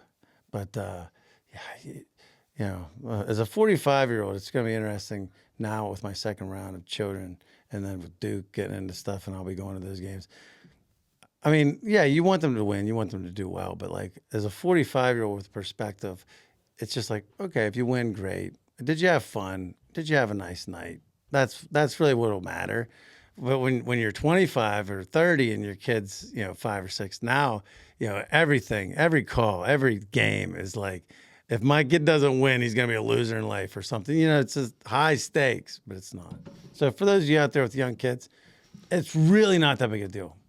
No, I think you're gonna be a whack job though. No, I think you're gonna come off the bench in the least amount of resistance. No, you know what? I'm gonna take Karen's advice. I'm gonna surrender the outcome. I hope you do. Me too. I want to watch it though. I do too, man. I do too. Which leads us into this week's, guys, one of my favorite segments, the retail trends. The modern music shop. People think about the old guitars, they think about the amps, but the music shop is back, baby. And me and Ryan, or Ryan and I, obviously are supportive of this new movement. No, I mean, think back 30 years ago. Music stores, above the garage band dream, man. You go in, you get your guitar, you get your drum set, you go through some old record albums, and it was just the whole thing. Actually, in Katanning, the Kona Ice building right now, originally, that was a music store. And it was like a known music store, Murphy's Music. I know. No, that's Leechburg. It was some other. It was Leechburg. That was Leechburg. Yeah, 45. But anyways, it was a music store. People knew it as a music store. The old timers in Katanning still talk about going in there, buying records, later buying tapes and all that kind of stuff, and record players. And I mean, it was a whole thing. But now it's making a comeback. I mean, Brenda and I just went into a record shop. I bought Colt's son bought me a record player for Christmas. I was dropping the needle. Oh yeah. But beyond just the records though, especially the equipment side of the whole music store, Guitar Hero was a crazy game. Our neighbor played Guitar Hero when we lived on Floral Avenue. But when they swapped over to basically, the guitars were kind of going out in 2010 because it's very difficult to learn to play guitar and be good at it. You got to play almost every day. So people kind of got out of the whole thing, and they were writing it off. They were like, you know what? The music store's dead. But there's a resurgence. No, it's great. I mean, back in the day, high quality audio that was a gatekeeper, man. You couldn't get into it. I mean, people weren't just able to start podcasts. It was the secret society, and it was tough to get in and pass the technical barrier. Oh, I know. And it's funny. I feel like back when I went to film school, everybody looked a little bit like Bob Marley and like some little wizard in the corner, like, yeah, man, you just gotta have the right hertz. And it's funny though. But now you have basically these places realizing that a lot of people are getting into sharing their stories. And the best way to share a story, you start out with the audio. The audio is most important. We do video and audio, and we started out that way. But for most people, it starts with the audio, and then they add the video later for YouTube. We went right out of the gate with it. But what they're starting to do is bundle. They're bundling these pro packages that you can literally take home the same day and use for your podcast. No, I mean, it's nice. I mean, you can walk in, you can grab your microphone, your long arm, and all the technical gadgets that go with that, and you can walk out with a turnkey situation you can take home and literally just start rolling. Right, and just like the old days, as you get better at what you do, better at the craft, you get better microphones, you add some chords. I mean, it becomes a place to shop and to grow with. Yeah, now, along with selling this stuff, they're also experts in the field. So it's they give you full-on technical support. So for the person like me, for instance, I could go home with all that stuff, but I'm not going to know how, even though it might be easy to some people, I'm not going to know how to hook it up. I'm not going to know how to adjust, the audio levels and, adjust for the surrounding sound and, get the mic at the right all that stuff. So these people that are owning these shops are also technical advisors, and that's part of what they're offering the customers and why customers are flocking to these locations. Right. And obviously, with a big trend being podcasts, I have a question for you. Do you think just because you can start a podcast, you should? Yeah, I do. I think everybody in the world has something that is relatable to other people. So, whether or not it's 2 people, whether or not it's 5 people, whether or not, but think about it. What we started the podcast not because we wanted to start a podcast and talk to. We really just started it because we wanted to have some kind of audio and visual proof, or storytelling to pass on to generations after us, because we would have thought it was so cool to listen, to hear our great-grandfather, great-great-grandfather speak, to hear their stories, hear them talk about different time periods that they went through and how they did it, funny family stories, just to hear the voices would be so cool. So we have the opportunity to do that. We had the opportunity to do that. And so I think for anybody that has something on their mind, yeah, spit it. I mean, people don't have to listen. They can put it out there, and if somebody wants to listen, they can listen. If they don't, they don't. So yeah, I mean, the more the merrier. I mean, if 2 guys like us can do it, man. You hear it from Ryan. Be inspired. Shop local and get yourself. That's right. A bundle and save audio package. And you know what? Hey, if it's a message, we'll be more than happy to walk you through some stuff that we've learned along the way and still continue to learn with our technology. Technology is the hardest part of this. I don't think it's so much, it's funny how good you have to be at technology just for like the baseline, and then talking about, the mic's important, how to run a cable correctly, not to crimp it, all that stuff. But then how to learn how to talk to each other. Because you just can't be like, bah, bah, bah, bah, bah, bah, and then done, because it's not interesting. It's not fun.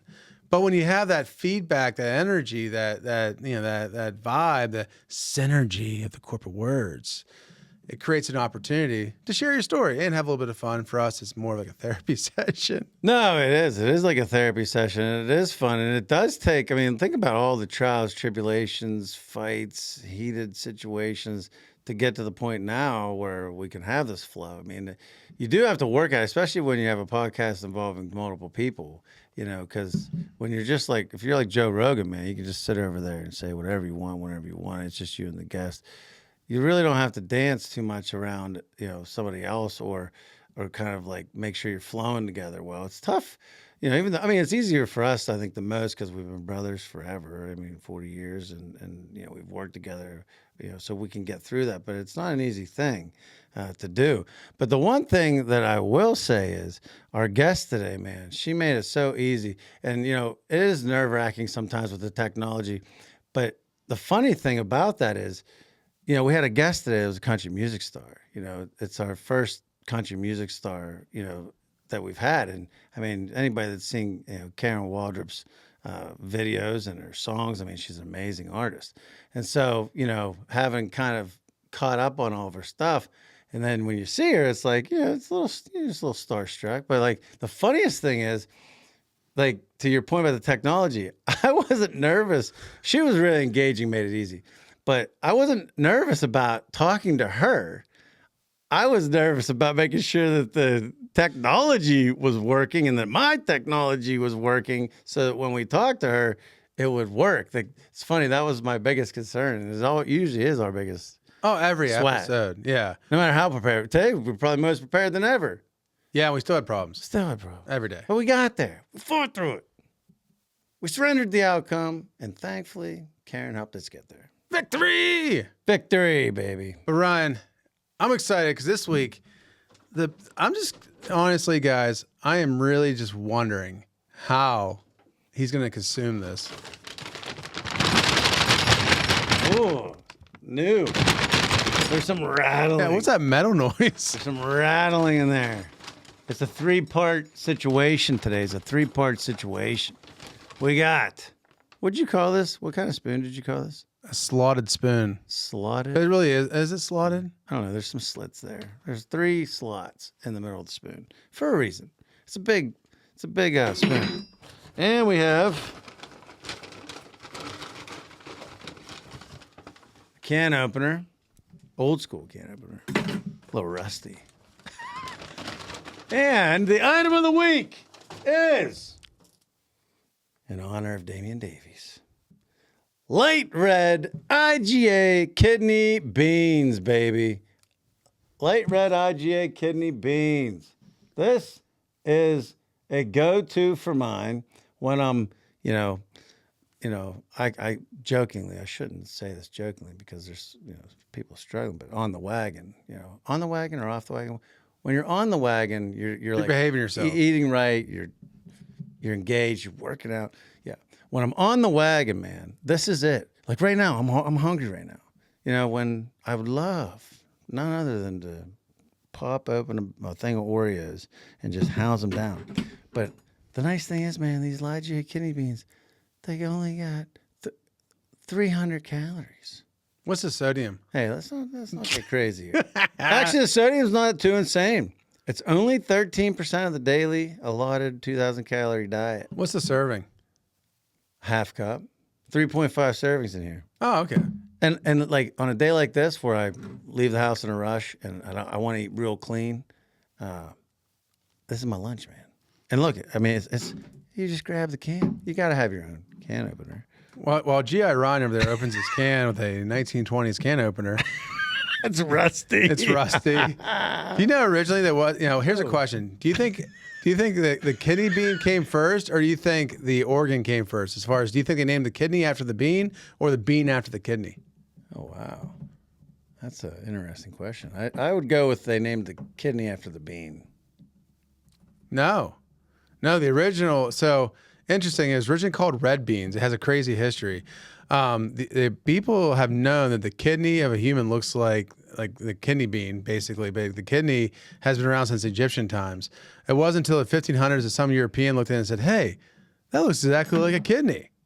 I pulled out my livestock. So therefore, the kidney beans in the 1500s were named kidney beans after that. And for all of you guys that are going to delve into the dark arts of eating kidney beans out of the can, Cold. you'll notice that there's a watery, Brine. syrupy brine. Brine. That's the importance of having the spoon. I can't believe I'm not going to rinse this. Because this rinses it for you. Look at that. No, with water. Look at the drips. And then, the beautiful taste. Clear to the studio. The man's eating the beans.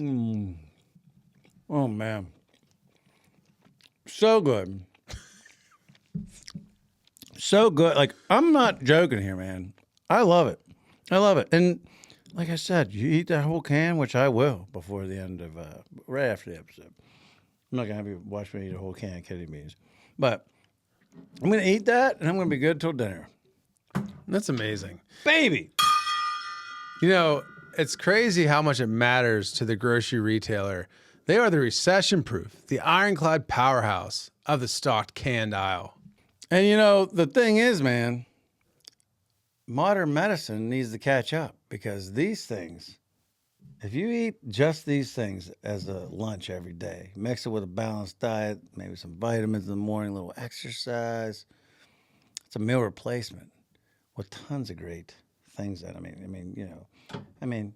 no cholesterol, baby. No cholesterol. 8% carbohydrates, 18% fiber, 3 grams of sugar, just enough. 7 grams of protein per serving, 25 grams of protein in that can. And I didn't really notice this until I actually read this part, but it's a huge deal in New Orleans. It has, they call it red beans in the rice tradition.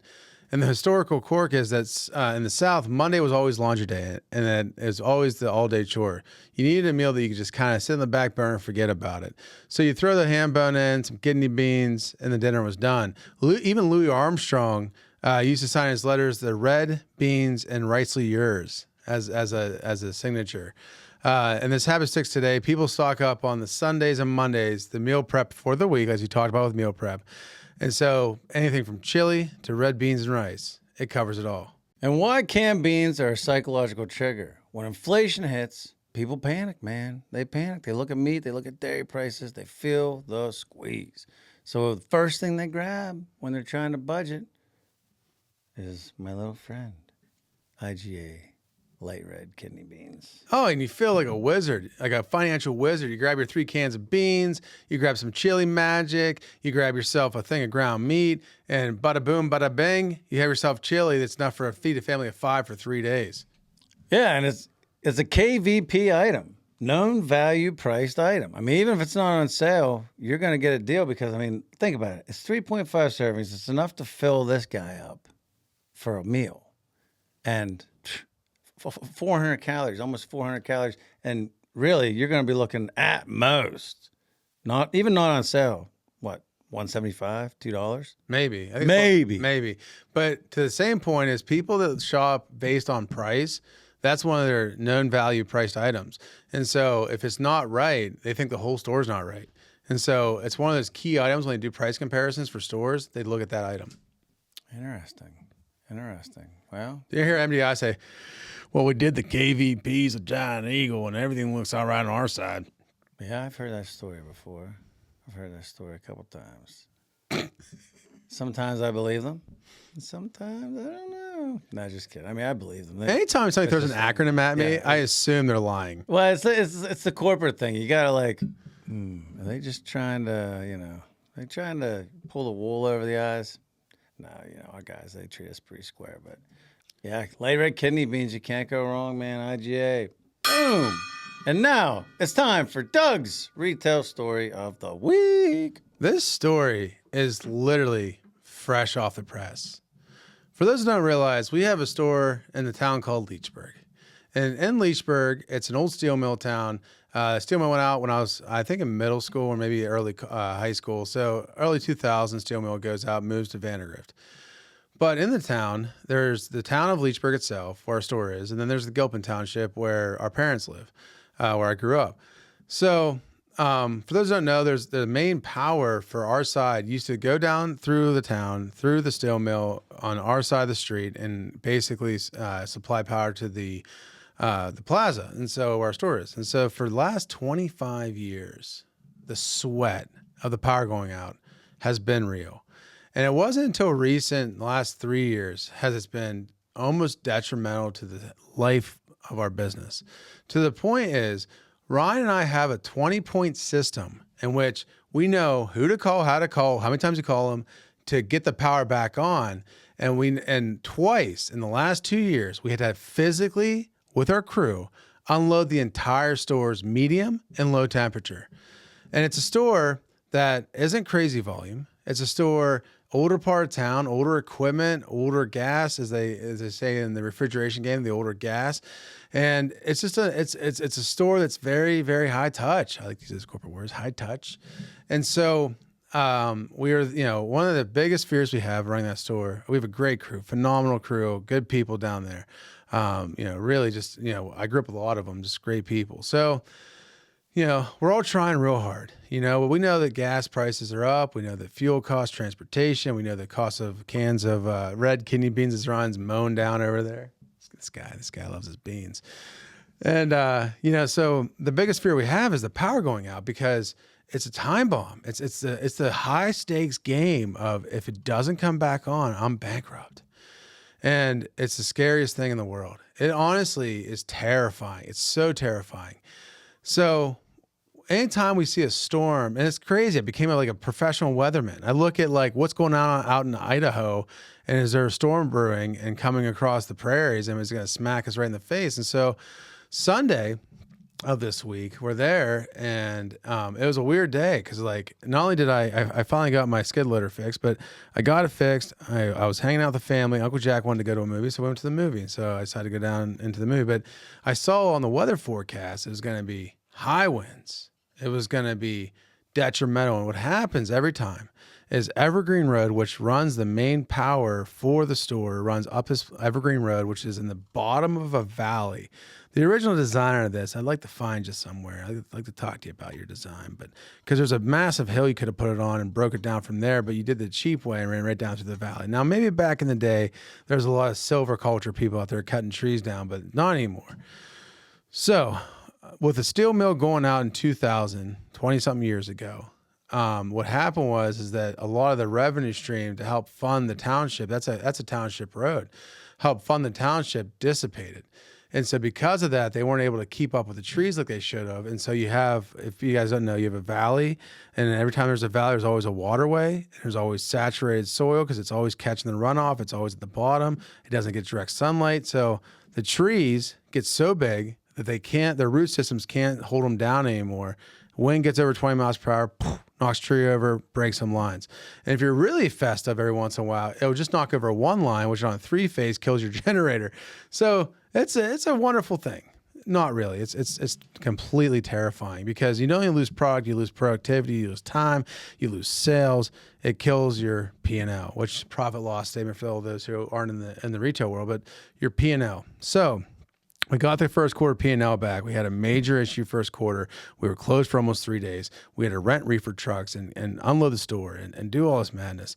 And so it came back that we almost didn't break even by a couple dollars. It almost didn't break even, which, we need that money to obviously repair equipment, upgrade equipment, reward the crew members, improve, we have a plan to improve the store, which we're working on. That's the game. And so I'm sitting there Sunday, I get onto the movie theater, and it was the new Spielberg movie about aliens. Going through the pre-movie, and I'm sitting there in the theater, and I'm like, Uncle Jack, I'm going to drive separately in case the power goes out. And sure enough, right past the credits, I get a phone call.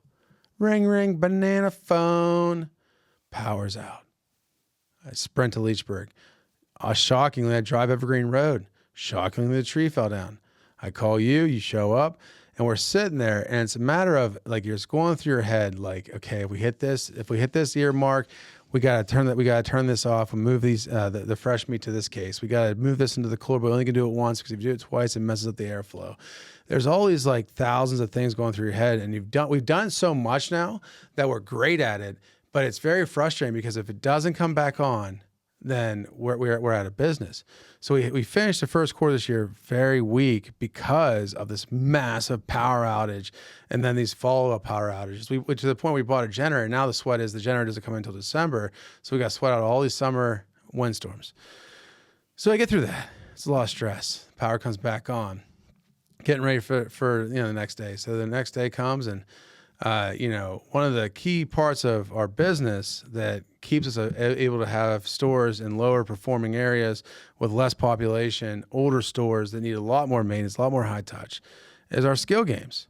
And then all of a sudden, what happens? Bam! I call it the federales, but the Supreme Court rules them as machines that are not skill based, and it literally endangers the only thing we have left to keep us afloat. And it has, they decide that they have 120 days for the state to get together and come up with a law to regulate them. The scary thing is, not only are we doing it for very little money, if no money, running a store, high touch store, many hours a week. We're trying to take care of our people. We're trying to keep that store alive. If that store disappears, it's going to be a food desert for 2,000 walking clients of ours. And the only thing that's keeping us alive at that location could go away if we don't get some regulation passed. So, usually we don't talk about that kind of stuff on the show, but, when that hit, talking about the struggles, talking about with Karen, the ability to take on that information and still put on the show, still go to work, still do what you know to do, it's an important thing. But hopefully over the next 120 days, they can get that done up on the good old Harrisburg Hill, because it's going to affect not only just us, but a lot of independent operators across the state. Yeah, going back to follow up on the store and the electric issue. Yeah, I mean, we have now with, prices have gone up over the years. So you have about $450,000 of inventory in a store like that. And insurance will only cover up to $25,000. So there is a huge pressure and stress. And moving that much inventory out of a store into refrigerated trucks is a nightmare. And you have enough boxes. I mean, there's a whole bunch of things, but that's a whole nightmare. And Doug is not that is the worst. It's I honestly feel like there's somebody with a voodoo doll. And every time we start to get ahead at that store, every time we start to get good momentum, last week was a very good sales week. A lot of customer count, a lot of good interactions there, a lot of good buzz going there. Jump, as they say in hockey, good jump. I felt like it's like, oh, they're starting to do too. Boom, like, you know, I felt like there was somebody with a voodoo doll, just like, okay, they're doing all right now. Boom, let's knock out a couple wires and see what happens. But you know, going back to the skill games issue, then yeah, it was double whammy because that happened, and then you know it's already tax season as far as reporting and all that kind of stuff. So that's stressful for small business. Getting through that, and then wham, that happens. But the thing I'm hopeful for, as an operator of the skill games, as a person that has skill games in the stores, and it is a big part of it. I mean, that's how we pay for our health insurance for our employees. I mean, that's how we do it. I mean, that's how we pay for, different incentives that we have for them. That's how we cover when bad things happen, like the power outages. The skill game revenue and that's how it's intended. It's intended to be a supplement for already standing businesses that operate in a different area. And so whenever that happened, man, whenever that skill game decision happened, I was like, boom. But I do hope, though, that, basically, let's face it, there's a lot of operators running these skill games in places, and they're not paying taxes. They're not supporting local teams. They're not helping the community. They're just running these dens, and they're just sucking, life out of these communities, and it's not a good look. And so I do hope as this goes on, and these 120 days forces kind of action, that it does force those actors, so to speak, to leave the industry. And it's left with just people, and let's face it, Pace-O-Matic and Pennsylvania Skill Games, they're intended to be in locations like ours that are good, well-established, good-named locations that specialize in retail, or that are a fraternal organization that are critical to their communities, or a fire station that's critical to communities. And the idea is that it's a nice supplemental income to help get through some tough times, to help with some bills, and to help incentivize and recruit new volunteers and employees. So the hope is that in the end, it ends up being a good thing. But right now, it's very scary, very unnerving. And I think a big thing to mention too, I mean, even though it's supplementary income, because it's been there for such a long period of time, what people don't realize is Pennsylvania is broken into really three regions. You have your western and your eastern that has most of the population, I think 10.3 million or something. Then the center of the state, which is 90% of the land mass, is literally only like 2 million. And so because of that, rural Pennsylvania, there's not a lot of chances for opportunity for funding. And so because of that, it no longer becomes just like, oh, it's nice to have. It becomes a core budget item. And so when you're talking about a core budget item for 80% of rural Pennsylvania, whether it's the nonprofits, whether it's the VFWs, American Legion, the Mooses, the Elks, places like ours, small gas stations, or fire companies, without that funding, it could be the scariest time in recession in Pennsylvania history. It could make 1922 look like a walk in the park, because if all those places lose funding overnight, including ours, it's going to change the landscape of retail in Pennsylvania, and which obviously we don't want to happen. We want to make sure that legislation. So there are some great centers out there working on it. There's some great representatives working on it. I have faith that they're going to have it on the desk of the state governor, or the governor, and he's going to sign it into law, and we're going to be fully regulated and get rid of the bad actors. And, we normally don't go into this area, but we are, just because it's so important to our business. And it is part of our business. It's part of what we do every day. The skill games, they create excitement. They create traffic into our stores. People come in, play the skill games. They buy lunch, or they get the groceries on the way out. So it's a good traffic builder, and it helps us to be able to hire more people, have more hours for our people, pay our people more, offer incentives we wouldn't be able to offer without. But the key is, for those of you out there, everybody always calls people to action. I try to be low maintenance. He tries to be low maintenance. We don't really ask a lot of our followers. But if you get a second, look up who your state representative or state senator is. Just look them up. There'll be an email somewhere. Shoot them an email. They all check their email. Calls are nice and all that kind of stuff, but we know that takes a lot of time. We don't want to take up a lot of your time. Fire an email just saying, hey, we support Pennsylvania Skill Games. We support Sprankle's Markets. We would like to see them be able to keep their skill rooms. That'd be a good thing. help us out, help our people out, and help the communities out. Because let's face it, we use a lot of that budget that also goes into our community giving, supporting local football teams and local cheerleading squads and local bands and schools and all the events, the community events that we help support. I mean, a lot of that comes from that budget. Yeah, because we have it in the budget. If we don't have the budget, then all that goes away. Oh, we got to cut and we got to give less. Right. So yeah, there it is. We don't like to do that, but hey, we did it, and because we have It's important. It's important. Yeah, it's important. But guys, Karen was incredible. I mean, as far as guests go, Karen was amazing and just a genuine great person. And we're super looking forward to her coming out here to Butler County later this year for the festival. Can't wait for that. What a great maverick of the music world. She is. I mean, Karen was amazing. She's fueled by passion, and just on how honest she is and how she's willing to share her thoughts and how she thinks about different things with us was amazing. And, it's pretty cool to see somebody that's done it the independent way in her industry and has built followers organically from the ground up. That's how we've done it. And you guys are all watching it because somebody told you about it or you came across it and you're willing to watch. But we appreciate that support. And check her out, Karen Waldrup. Check her out on Facebook or on YouTube or Facebook. Give her a subscribe, give her a follow, and you're gonna love it. You're gonna love her music, and her videos are very, very good. And the new one just came out. Oh yeah, the Kendall County Road. I mean, her new record, her new album. I mean, it's a great.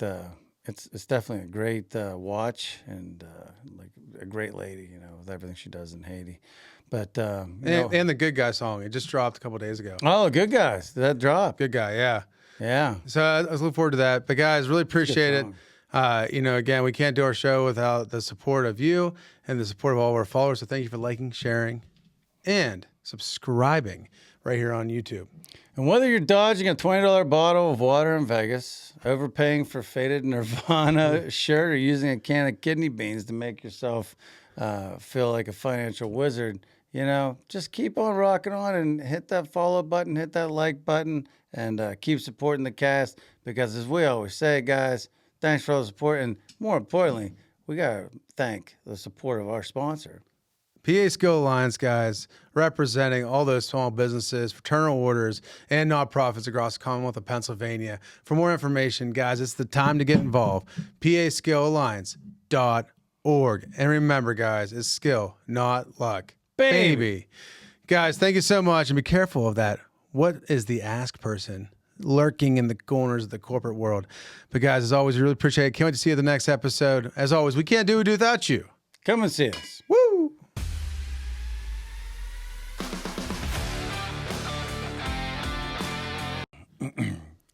Don't tell my heart, my achy, breaky heart. Please don't sing.